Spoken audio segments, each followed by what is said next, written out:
If you call someone a liberal in the United States, you are talking about a left-leaning voter who likely supports a robust welfare state. But if you use that exact same word in Europe or Australia, you are describing a right-leaning, free market capitalist. So how exactly did one political label end up describing its exact opposite?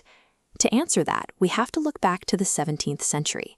At the time, the concept of a private, autonomous individual didn't exist. Instead, people were subjects, bound tightly by the divine right of kings and rigid systems of hereditary privilege. A new philosophical movement emerged to dismantle that old world order. It introduced a single, highly radical replacement idea. The highest authority in society should not be the monarch, but the individual person. Unpacking the split in how we use this word today reveals the underlying operating system that powers the entire modern free world. The philosopher John Locke was one of the first to systematize this new thinking. He argued that a government's authority doesn't materialize from God. It only exists through the consent of the governed. Locke proposed a social contract. He reasoned that free people would only agree to submit to a government for one specific reason: to protect their natural rights to life, liberty, and property. A century later, the economist Adam Smith expanded this logic into the marketplace. He argued that people should be entirely free to buy, sell, and trade without interference from royal monopolies and heavy state regulation. This combination of ideas formed classical liberalism. It relies heavily on a concept called negative liberty.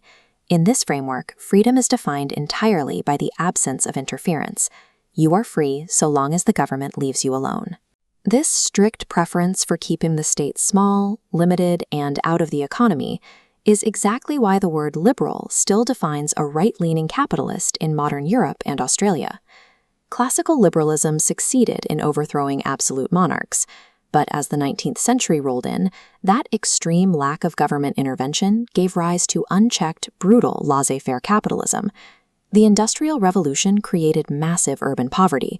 It became painfully clear that an impoverished factory worker clocking 16 hours a day wasn't truly free, even if the government was strictly leaving them alone.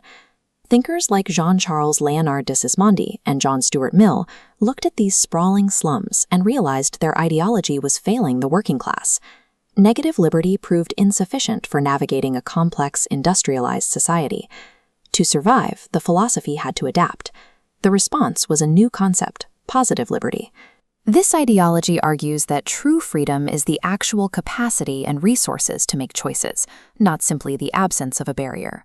Under this new thinking, protecting the individual meant the government had to step in. It needed to actively provide education, access to essential healthcare, and basic social welfare to ensure everyone had a baseline chance at success. The ultimate breaking point that pushed this shift into the mainstream was the Great Depression. Worldwide economic collapse demanded massive, coordinated state action. In the United States, Franklin D. Roosevelt's New Deal and the adoption of Keynesian economics became the definitive practical applications of positive liberty. This push to guarantee the capacity to thrive also became the intellectual engine driving the 20th century's major civil rights and feminist movements. Using state power to actively level the playing field and expand access to resources became the defining characteristic of social liberalism in the United States. Returning to our initial paradox, classical liberals and social liberals might look like complete opposites on a modern ballot, but they are fighting for the exact same core value: the autonomy of the individual. Their entire dispute boils down to methodology. One camp believes the individual is best protected by keeping government out of the way. The other believes the individual is best protected by an active, supportive state. Zooming out from these definitions to look at macro history, this shared philosophical foundation forms the backbone of the modern global order. Liberalism faced massive ideological challenges throughout the 20th century, from Marxism, conservatism, and fascism, yet as a unified front, liberal democracies won the world wars. Decades later, they outlasted the Soviet Union and emerged victorious from the Cold War.